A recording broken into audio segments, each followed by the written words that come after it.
Hello and welcome to Drive-In Double Feature Podcast. I'm Nathan. I'm Ryan.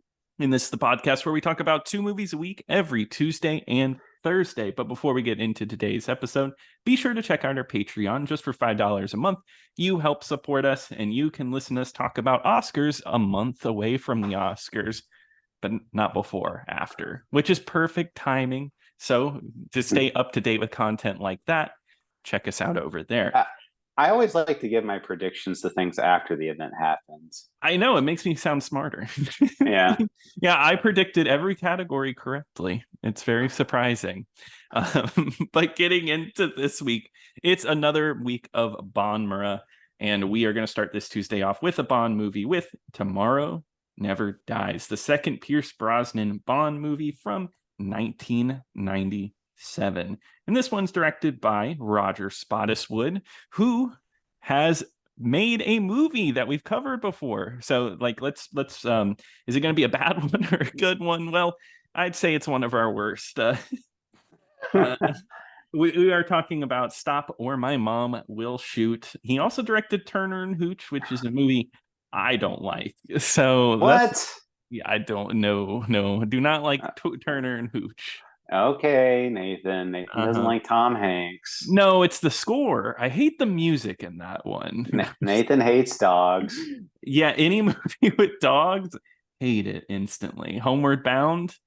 That's why you like That's why you didn't like the Benji movie. Oh yeah, exactly. And you loved it, right? From what I remember. Yeah, of course. Well, only because of Chevy Chase. Yeah, I like the end when the dog and the cat become friends. No, they become a couple. Oh, that's right.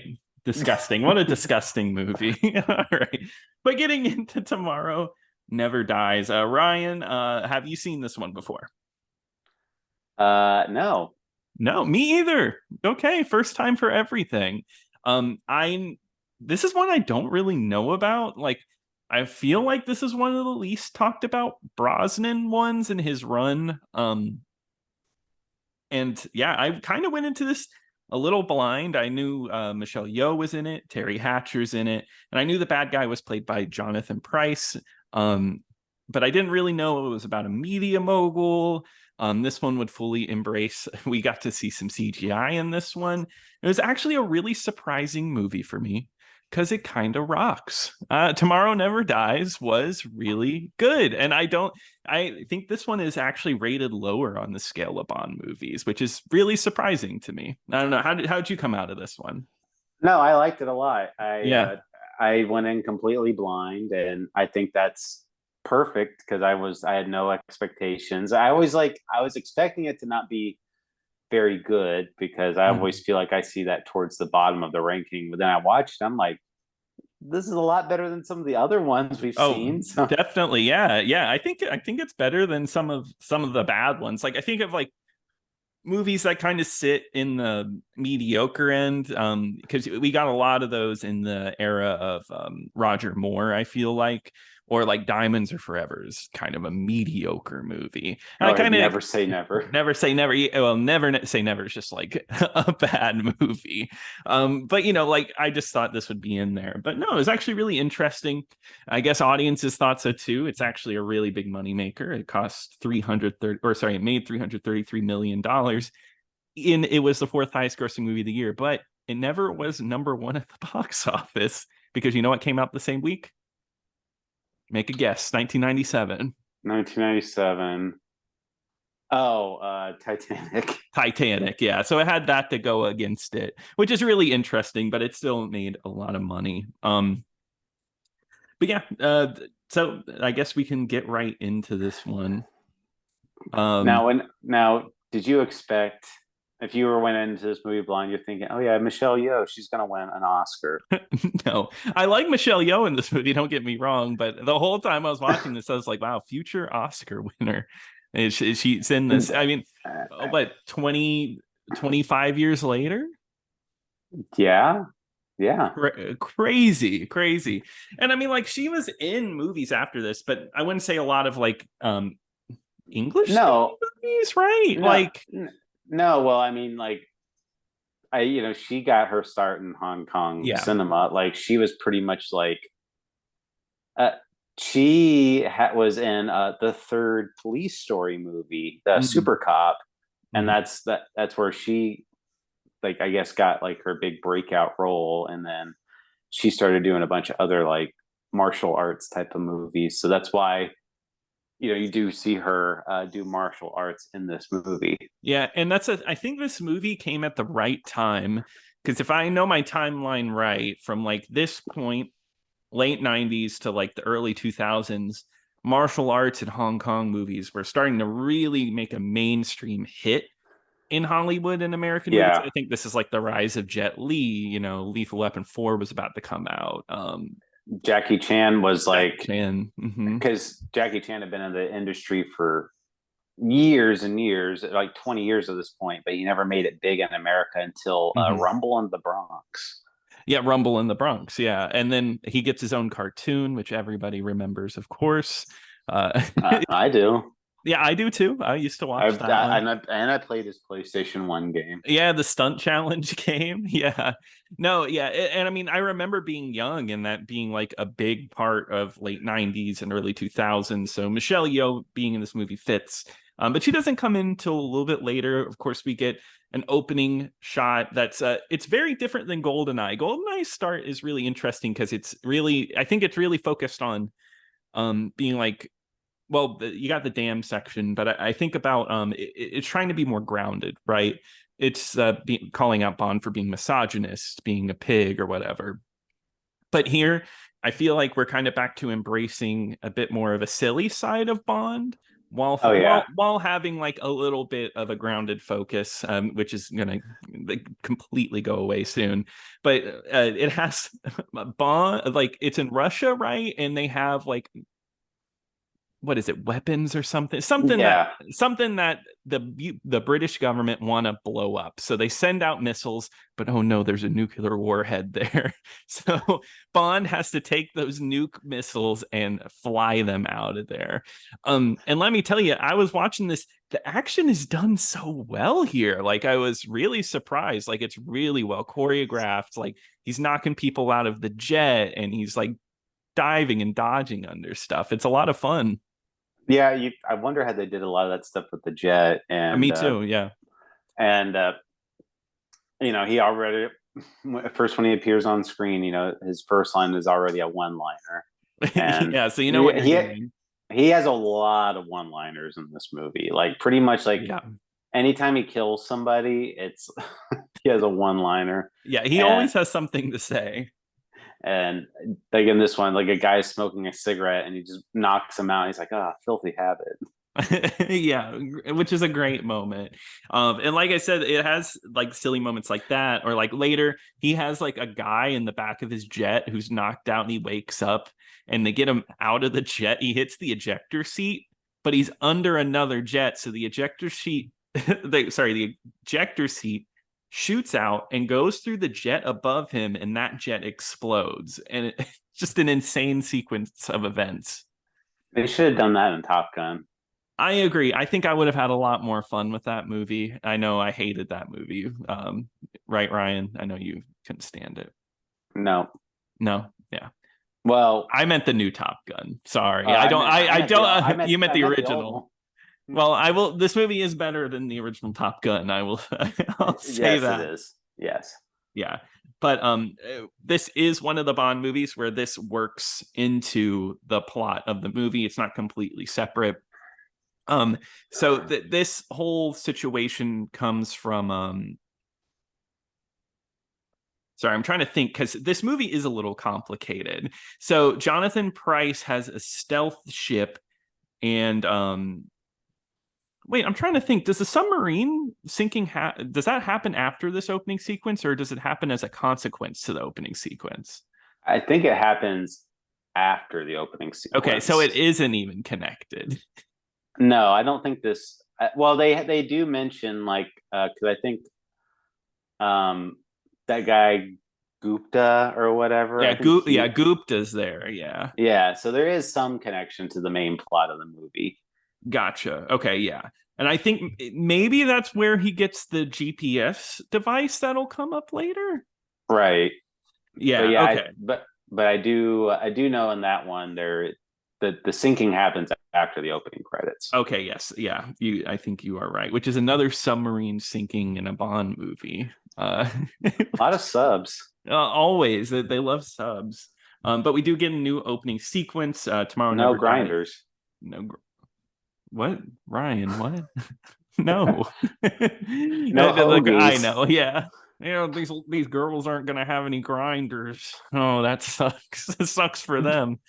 Uh, uh, Oh but wait, what was that? Wait, that was from Disconnected. oh, that's right. Yeah, the cops are like, "Oh, it sucks for these ladies who've been murdered. They'll never eat another grinder in their life." That's right. That's right. I forgot about that. Great line. But we get an opening sequence with the song Tomorrow Never Dies," sung by Sheryl Crow, with a CGI opening that has a CGI lady dancing around. And the last one kind of used CG, but this one's like full into like the CGI thing. Works with the movie's plot because this is more of a digital Bond about moving into the digital age. I actually kind of like the sequence. I actually liked it a lot. I liked the song. I was surprised. I think when I listened to the song by itself a little bit ago, didn't like it. I think it works with the opening sequence. What I like about it is it feels more of like a throwback Bond song. Mm-hmm. It's like I feel like probably in the last since the 80s, like they tried to get like a more modern sounding song, Mm-hmm. and this one feels like a song that you'd probably hear from like the original Bonds like movies. Yeah, I could like see that. Yeah, I feel like we're getting that move at least for these first two. Maybe not after this, but for these first two, because GoldenEye was also felt like a throwback to me, and this definitely feels like the same deal. Like, and I completely agree. But moving into the movie, we have our Bond villain, who is played by Jonathan Pryce, who's playing Elliot Carver.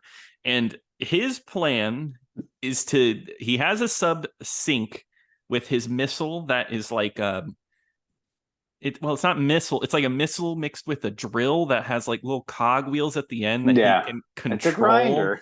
It is a grinder, yes, yeah. So they all got to enjoy a grinder before they died. Yeah. Yeah. Well, I gotta ask, did you notice the little cameo in this scene? The really famous person that's in here. No, who? One of the submarine troopers or whatever is played by Gerard Butler. I did not notice that. That's so funny. Is he just the guy in the background? He does have like a line, but it's very like a one line type of thing. Gotcha. So was Gerard Butler famous then, or is this like pre-fame Gerard Butler? Well, this is pre-fame because I think like a couple years after this, he starred in that Dracula Untold movie. Oh God. Right. Not was it Dracula Untold? That's Dracula the 2000? 2000. Yeah, Dracula 2000. Oh man, how do you get famous off of Dracula 2000? Well, he didn't because he had to wait another 7 years after that. Oh, okay. And now he's like in all the Olympus Has Fallen, Moonfall, all this like action garbage. Yeah, he's the if Cannon was still around today, he would be in all those movies. He really would. We didn't mention that Cubby Broccoli died before this movie. This is the first movie made like with him being dead for the whole production. If he saw Gerard Butler, he probably been like, "That's my Bond. That's the guy I'm picking next." It sounds well, I don't know. Like it sounds like he said that about a lot of people. Yeah, there's like a running rotation of Bonds he wanted. Like as soon as he picked one, he's like, "There he is. There's my next Bond." Yeah, hell, he saw Aaron Taylor Johnson as a child, as a baby, and he was like, "Hey guys, keep him in mind. This kid, he's got something." That's what his wife said too. Yes, yeah, it is. Yeah, yeah, his wife who was alive. Yeah. Yeah, Cubby, this baby, this baby. This baby's got something to him. Let's see what's going on in the next 10 years. Is that a messed up joke? I don't know. No, I don't know. Hey, it's a real thing that but happens. it's true. Anyway, sub gets destroyed. And it's in Chinese waters because Elliot Carver has a GPS device that leads them off course. It's explained later, but I'll just explain it now. His plan is to start World War III between the UK and China. And he is a huge media corporation. Like, think about CNN, Fox News, that kind of deal, like has control of everything. And he just wants to cover World War III. He wants exclusive rights to World War III, and he wants to rule the world through media. It's actually a really interesting plot. I actually liked him as a villain because I mean, he's a little over the top, which is fine. It's fine for a Bond movie, right? But it just shows like how evil he is. Like he's willing to create news in order to be the first one to print it. Like, it showed him like typing up the headlines, like as like after the British soldiers, the sub gets destroyed, there are a few survivors and they surface. And he's like, okay, make sure you use the correct ammunition, and they use Chinese ammunition to kill all the British soldiers. And he's like, oh, and Mr. Stamper, please tell me how many survivors there were so I can put it in the headline. And because he's typing it up right there. That's his thing in this movie. He has his own little personal keyboard, and he's just like, and the way he types is like unlike anybody actually types. Oh, and I watched it, and it's just like unhinged typing, like there's like. Just not even looking at the keyboard, just like slapping his fingers on this tablet. Yeah. And what I like about him as a villain is he's kind of a nerdy villain. Like, I think the first shot you see of him is him pushing up his glasses, which I think is really great. I think of anime when I see that. Oh, so you say he makes a good anime villain? He would probably just push up his glasses. So. Yeah, I think Tomorrow Never Dies needs to be converted into an anime. I'd love it. I'd love that. Yeah, but the reason this is, oh man, well, I guess they kind of have like spy anime, so but that would be interesting. Well, yeah, they have Spy X Family. Oh, that's playing in cinemas right now. No, I like it because they do have establishing shots just to show how evil he is, and there's like he's got like all the TV screens like up, and he's like, oh, tell the president that if he doesn't sign the bill to lower all cable rates, then we're going to release the video of him with the cheerleader. He's like, okay, no problem, Mr. Carver. And by the way, go ahead and release the video anyway. Release it anyway. Yeah. And that guy was this. Did you notice the cameo? Like the guy that did that? That was the original, like one of the screenwriters from all the other Bond movies. Oh, okay? Yes, it was. I knew I recognized his face. He was talking, and I know I've seen him in like a billion documentaries. Right, because he's the one that's like, consider him slime. Yeah, that's right. Yeah, but yeah, I love how it looks like an early Zoom call. Like Jonathan Pryce is looking at this huge screen, and it's all segmented squares of a bunch of people talking to him in a meeting. No, it's actually really great. I think he's a really fun villain. I love how his face is just everywhere. He's just got giant banners on towers that were just but yeah, so why this movie is called Tomorrow Never Dies is this movie has a time limit. It doesn't really play into the time limit quite like a 24 does, but M's like, hey, you have 48 hours before the prime minister or the queen starts World War III. You have to stop it by investigating whatever's going on, which is interesting. It's a Bond in a tight time limit. What I like in the leading up to that is because there's like the fun innuendo between Moneypenny and Bond again, and because he's with a Danish woman and he's sleeping with her, and Moneypenny calls him, and he's like, oh, like I'm studying a new language right now, Moneypenny, and she's like, oh, you're such a cunning linguist. I heard that. I was like, oh man, now I know where this came from. The thing that was the funniest part though is because it was like M was standing there the whole time, just being like, what the hell are you talking about? like Like, Doesn't she say something? M even has like a line. Yeah, well, because Moneypenny's like, don't ask, and she said, don't tell. Yeah, so like whatever happened to like, oh, Bond, you were a chauvinist pig of a bygone era. And now she's like, whatever, But she I'm in says on that. this.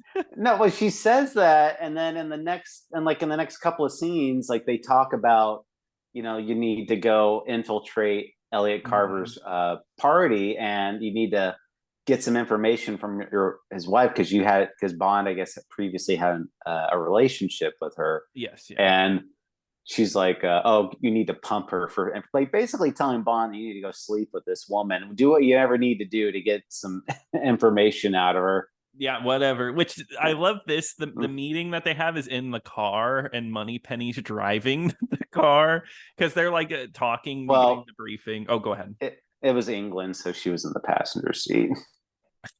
Yeah, she's on the wrong. What happened there? How could they mess that up? She was on the wrong side of the car. Ding, movie mistake. Ding. Yeah, we forgot to give the ding to the Pooh movie too. But yeah, she's like, it's like, yeah, you'll need to pump her for some information. She's like, oh yes, you'll need to decide how much pumping you'll need to do. It's like, oh. This movie has so much innuendo and like one-liners like ahead of the last movie, which is like surprise. It's the same writer as GoldenEye too. So like I guess this guy was like, I'm bored.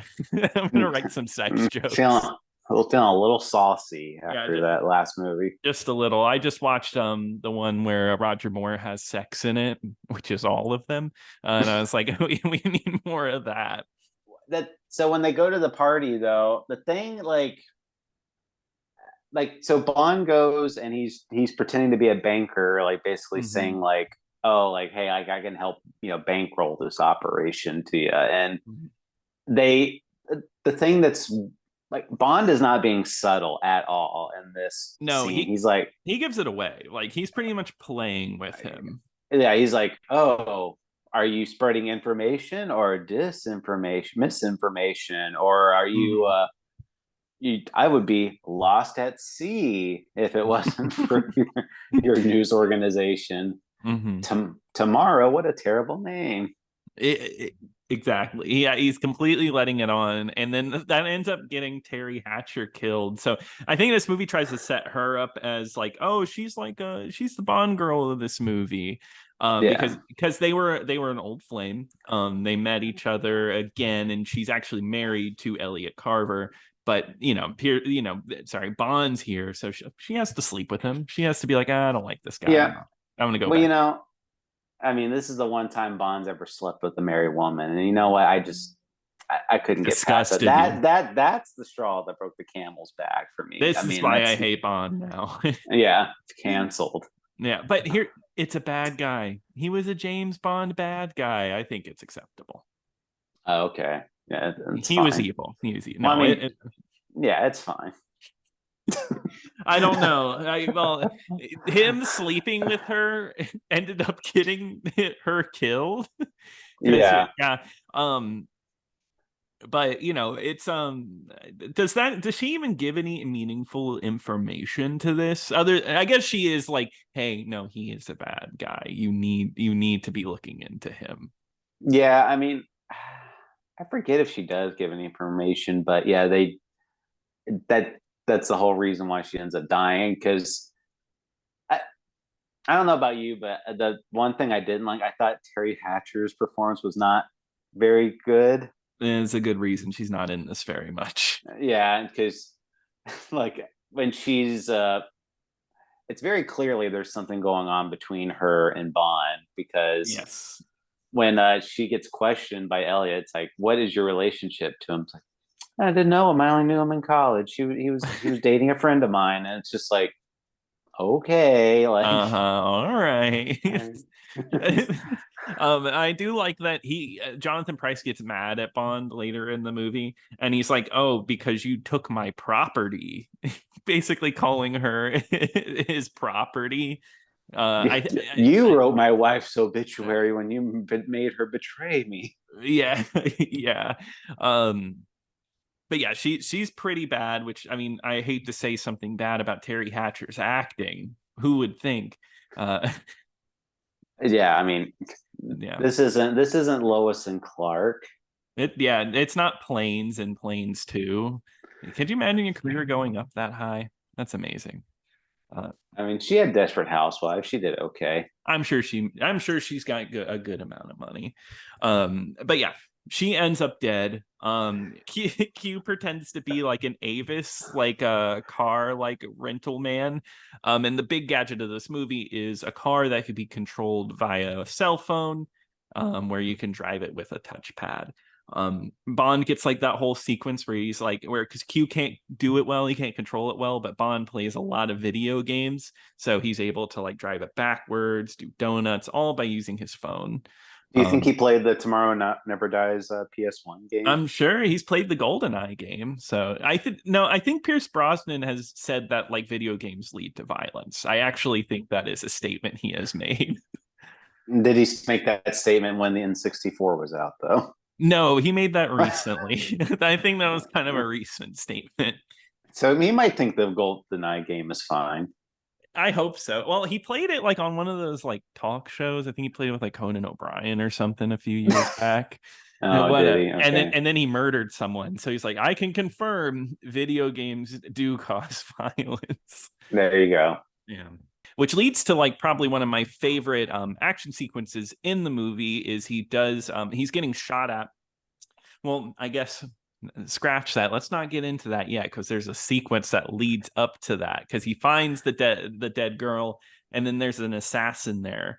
And it's like one of the funnier moments in the movie when I wasn't expecting it. Yeah, well, like, because I've seen that actor in a lot of movies. Yeah, I think Vincent Schiavelli is his name. Oh, yeah, like because he was in Ghost, and he's like he's the ghost that teaches Patrick Swayze like how to be a ghost. Yeah, exactly. He's also in One Flew Over the Cuckoo's Nest. He's one of the crazy people in that movie. He's in a ton of stuff. He's just like he's one of those character actors that kind of has like a weird looking face that makes him really stand out. Yeah, exactly. And yeah, no, I like that sequence because he was like, oh yeah, like I stage a lot of different suicides. I'm especially good at the celebrity overdose. Yeah, and in this whole time we get a cut between that and the sequence of like a bunch of henchmen trying to break into the car that Bond has, and it like electric shocks you when you touch it. The windows are unbreakable, and they like walkie the guy who's like, hey, can you ask Bond how to open the car? And he's like, oh, this is embarrassing, but can you tell me how to unlock your vehicle? And then which then he falls for the oldest trick in the book of Bond handing him his cell phone. He's like, all right, you just gotta type 0 whatever into the phone, and of course he kills him, and then it hurts. The car ends up hurting everyone around him. Well, yeah, like before that, there's like a news report that's like reporting on her death before like the police have even found her, and it's like in the same room she was found with a strange man as well. Yeah. Well, I think he's playing it like on a tape recorder or something. Yeah, like because he said this is gonna go live in a couple hours. Tomorrow's news today. I think that's what Bond says. But he gets out of there. Of course, and I love this action sequence of being in the parking garage and Bond's getting shot out. He's in the car, but he can't be in the driver's seat, so he's in the back seat, like hunched down, and he's got his phone out, and he's like driving the car with his phone. Like when I watched that scene, it resonated with me because it seemed like you've driven the car from the back seat. That I've had that dream multiple times where I'm like trying to drive a car, but I'm like from the back seat. Yes, that happens to me. That's a very common dream I have as well. I think that's like a very really okay. Yeah, I think that's like one of like teeth falling out is like a common dream, or driving in the back seat is like it happens to me too. So like I always envision I'm sitting in the back seat. I'm like trying to reach over the driver's seat to like drive the car. Yeah, mine's usually the wheel is in the back seat. but I can't see out the window because there's like a seat there and I gotta look around it. But anyway, it's never using a phone to drive the car. I will say that. No. But this one does end really, this is the one time Bond doesn't have a one-liner where I'm like, it would be really fitting here because he runs the BMW off of the parking garage and it lands in the Avis, like almost like he returns the car back to the rental service. I was expecting him to say something and he doesn't say anything. Like I won't be getting my return on that one. Or Yeah, something like my that. deposit Yeah. back. I won't be getting my deposit back. Just something, but no, he just he ends it. But we didn't talk about this. Wei Lin, played by Michelle Yeoh, is kind of popped up a little bit. Playfully, her and Bond, Bond's like, I'm a banker, and she's like, yeah, that she's another spy for the Chinese government, but Yeah. it's played very lightly. But eventually they do have to work together. And Well, well, I was just going to say, like, the whole reason why the Chinese government was even getting involved, but other than them being the other uh, opposition to that faction, was like they said, like, remember he was going to release the satellite into orbit, and the only country that was not going to give him any broadcasting rights was China. Yeah, So and that was his thing. He wants to start this war so he could get those rights in China. right, like that's like the whole thing, and he's like, "Oh, I want to get those broadcasts." Like it's just because China didn't want to allow him to do that. Isn't that funny? Like, I think that's like, I honestly, it feels like very original, like something really fun because it's like world domination, but it just seems kind of silly. Like, oh yeah, It, I want to take over the media world, but that it's fun. it's like, I mean, other ones are world domination, but this is like the most pettiest reason why Yeah, to do this. exactly. And that's what's kind of funny about it. Um, but yeah, so they end up working together. And yeah, she's in on this. And they end up at some point, they end up handcuffed together. And that leads to another great action sequence. That's the thing. This movie has a lot of great action in it. It's really nonstop. It really is. Like at a certain point, it just really keeps the energy going because they end up handcuffed together and they break out and they have to drive a motorcycle while handcuffed. And so it's this long sequence of them driving through city streets, dodging, and Michelle Yeoh has to like move to the front of him, move to the back of him. They have to like duck, and and it's great. Like it never stops being great. No, yeah, that's probably the best part of the best action sequence of the movie because Mm-hmm. I think I remember that's like the one thing I know of, like when people mention this movie, it's like the motorcycle sequence. Mm-hmm. Yeah, because it's strong. It has like the end of it is the helicopter coming at them, and it's blades first. So it's like so they're like blocked in, and they have to like go under the helicopter. No, it's a great sequence, and Michelle Yeoh is like she's great in this. And I really like how they play her as the Bond girl, but it's not the kind of Bond girl where Bond is like going to sleep with her immediately. They're almost like colleagues, and they work together. Yeah, I was trying to think like um because he has worked with other female The Spy Who spies Loved before. Me. Yeah, and but this one, it's like she actually plays like an active role, and like she actually seems like she's holding her own in a lot of these action sequences. Exactly. And I like how they play it like she's like Bond, where they go to like her secret hideout and she has all those like Q like gadgets. Like there's people attacking and she uses like almost like a bounce house like blow up to like knock him back, and they have like a dragon with flames coming out of it in like her gadget room. I don't know, just silly stuff like that.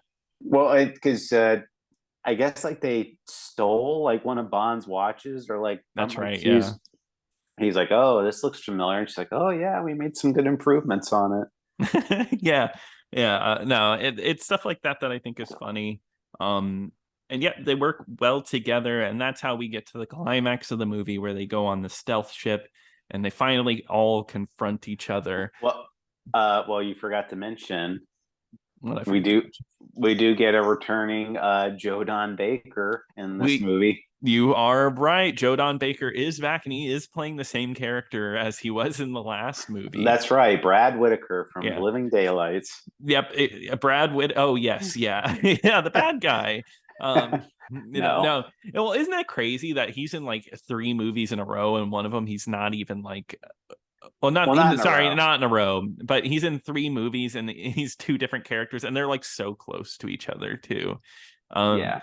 Honestly, I would hope that he would return in the next 2, but I know he doesn't. No, yeah, his character's name is Jack Wade. Jack Wade.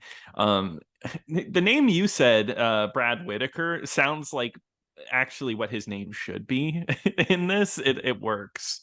But yeah, it's like a funny little sequence because oh, go ahead.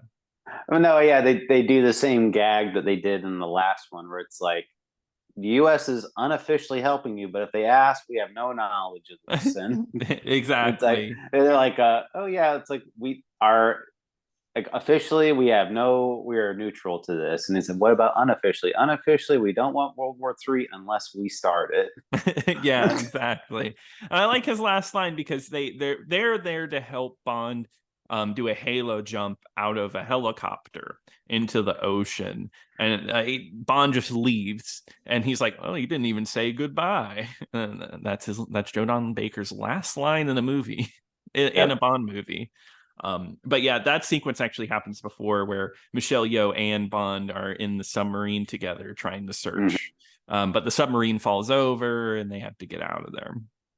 Another fun sequence, maybe one of the better underwater sequences we've seen. I I don't would give know. it to it. What about Thunderball? Oh yeah, you know how much I love Thunderball.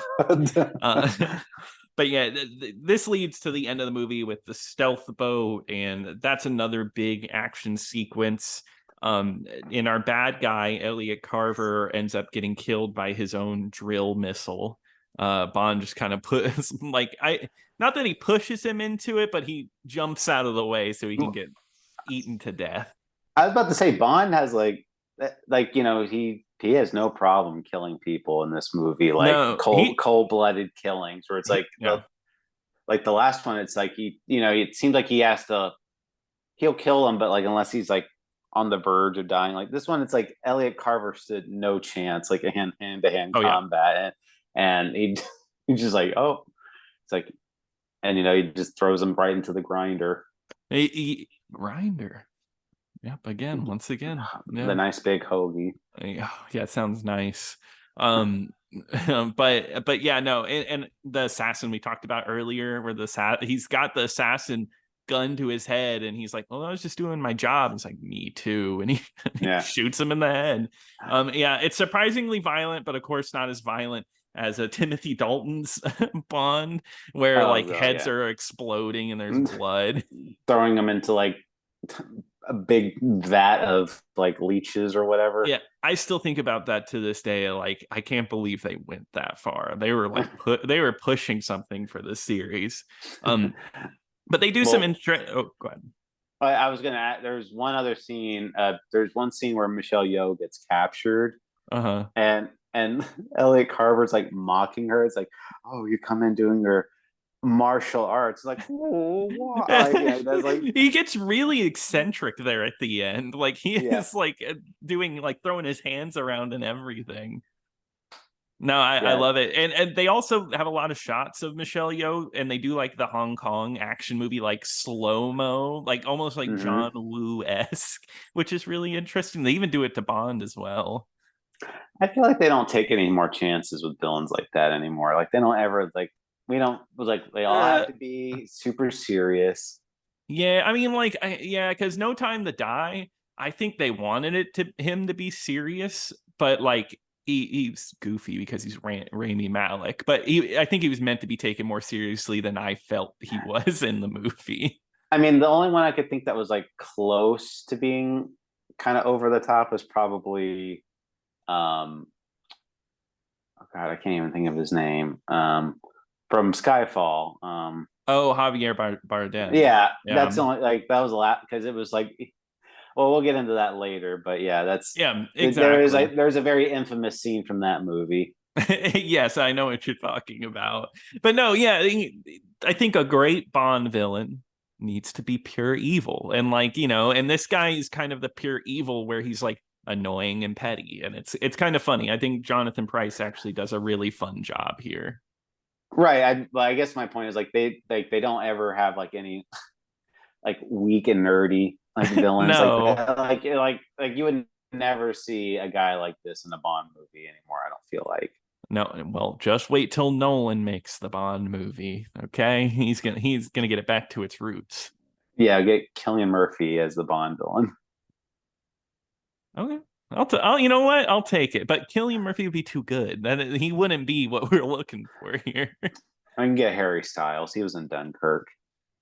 I think that would be funny, but also everyone would. Harry Styles is Bond. Yes. Yeah, that's the announcement I'm waiting for. But anyway, we're getting too off topic. Tomorrow Never Dies ends very quickly. Fight's over, and Michelle Yeoh and Bond, they're out there. They kiss. They don't have sex. They don't have sex. They don't. Yeah, no, they don't. I'm surprised. I'm surprised there was even a kiss. But I guess they had to do something, right? No, they don't. He does have sex with that Danish woman, but that's about it. Yeah, he has to have sex at least once in the movie. Come on. But anyway, that it just ends very quickly. And I think overall, Tomorrow Never Dies is one of the more fun Bond movies. Like you said, I went into this one blind, and I came out like, oh, this one was just like a really good time. I feel like it has a good villain, great action. Brosnan is a little more confident. I think he really has gotten into his role. Solid Bond movie. I agree. Very, very strong Bond movie. Like I like this one quite a bit. So I think this one's kind of like you said, like people kind of rate it like right in the middle, and I'm like, it's pretty upper tier for me. I totally agree. I think it's upper tier for me. No, it was a movie that ended, and I was like, GoldenEye's great. I'm not going to say this one's better, but I'd say this is close to or on par. Like, I think this is a great 2-movie run for Brosnan. Sure. Yeah. Yeah. All right. Well, then I do think that wraps it up, though. I mean, like, it sounds like we both recommend it. Yes. But Bond will return. And The World Is Not Enough, which we aren't saving for Christmas, unfortunately. Oh, yeah, darn. Yeah. Well, we can. That's so many months away. I got to stall for a while. But we did get fan mail saying that we need to do more Bond and no more monster movies. So maybe we'll just transition. I don't worry. We'll get 2 of those episodes every month. I promise. Yes. But Brian, remind us what we're going to be talking about on Thursday. Well, Nathan, we're going to be talking about Gamera versus Gauss, and that is streaming over on. Is it on YouTube? I don't know. I think so. I think when I looked it up on YouTube, it was on there. You can watch the English version definitely on there. So, but yeah, you can watch if you want to watch the English version. It's on there. The Japanese one, it's not that hard to find either, though. All right, cool. Well, I'm excited to watch that one. And if you want to email us, you can email us at driveandoublefeaturepodcast@gmail.com. You can tweet at us you can X at us over at DIDFpod. You can listen to us on Spotify, Apple Podcast, Audible, YouTube, many places. Check us out. But until next time. Until next time.